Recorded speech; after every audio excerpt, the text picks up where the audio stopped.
জানোয়ার বেলা 11টায় ঘুম থেকে ওঠে, উঠেই অমনি ফোনটা নিয়ে চলে যাবে বাথরুমে। বাথরুম থেকে আধা ঘন্টা থেকে 45 মিনিটও বাথরুমে থাকবে, বাথরুম থেকে বের হবে, বেরোয় এসেই বলবে মা খাইতে দাও। ওরে খাইতে দিলাম, ঠিক অল্প 2টা ভাত খাবে, তাও কি দিয়ে খাবে? মা মাছ দাও, মাংস দাও, এটা দাও, ওটা দাও। যদি বলি সবজি খা, আমার মেয়ে তো সবজিতে হাত দেবে না। আমি যদি তাও মাঝে মাঝে জোর করে খাওয়াই, মনে হয় যেন আমি ওরে বিষ খাওয়াচ্ছি, আমি যেন ওরে বিষ দিচ্ছি, ওর মা ওরে বিষ খাওয়াচ্ছে। এবার খেয়ে উঠে এসে রুমের ভিতরে এসে ঢুকবে, তারে তুমি 100 বার ডাকো রুম থেকে বের হ, আমার হাতে এই কাজটা করে দে, শুনতে পাবে না।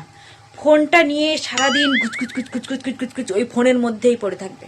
বিকাল হলে মানুষ একটু বাইরে যায়, একটু সূর্যের মুখ দেখে। আমার মেয়ে কতদিন যে সূর্যের মুখ দেখে না, না না না, সূর্যই আমার মেয়ের মুখ কতদিন দেখে না তার ঠিক নেই।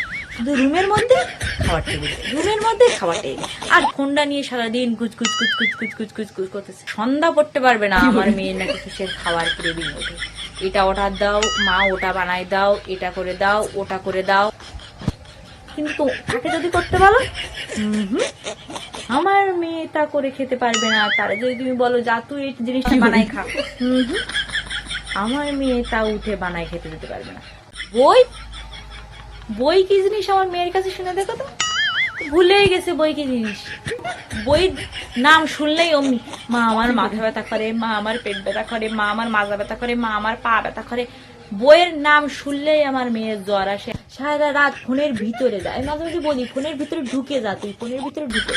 অমানুষ সারাদিন ওই ফোন দেখে আর ল্যাটকায় শুয়ে থাকে, ফোন দেখে আর ল্যাটকায় শুয়ে থাকে।